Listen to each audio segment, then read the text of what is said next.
And he's saying, no, Rush isn't going to get his way. Now, I thought that the Republicans had their moderate candidate in the last election. The conservatives didn't win the nomination. It was John McCain, who was a moderate, who Colin Powell said he liked. And now Colin Powell's mad at you. Colin Powell voted for Obama. Yeah, so again, this is something that somebody smarter than I am is going to have to explain to me. How is it that all of these quasi-conservatives and Republicans are running around saying, oh my gosh, we've got to keep Colin Powell in our party? Would somebody tell me what Colin Powell has done for the party?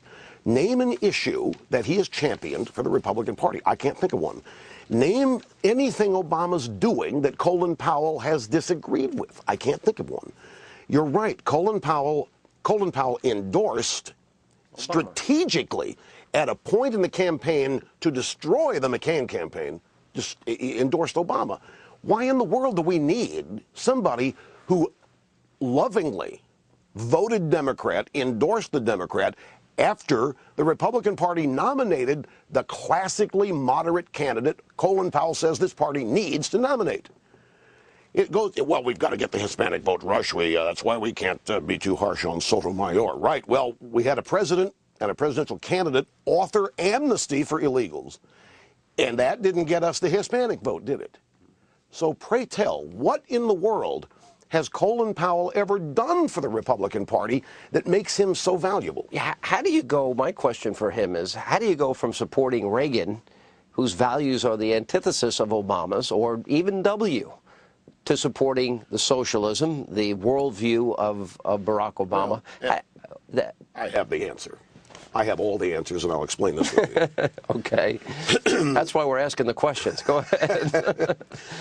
Colin Powell, I think, is trying to, and he's succeeded now, re-ingratiate himself with the Washington, New York establishment. I think two things were a factor in his endorsement of Obama. First one is race, clearly.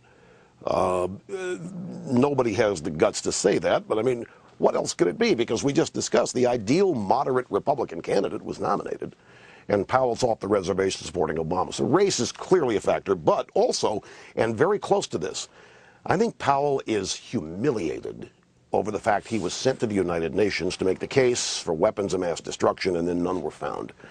And I think he's profoundly embarrassed about that. And his life since has been about rehabilitating himself and his image with the people who hated the Iraq War, who mock Bush on weapons of mass destruction. So this is about a legacy. This is about Powell trying to rehab himself with the people that matter most to him, the D.C. establishment. So those are the two explanations. It's not about issues. Sotomayor, about her, and we all know the quote about what she said about Latino women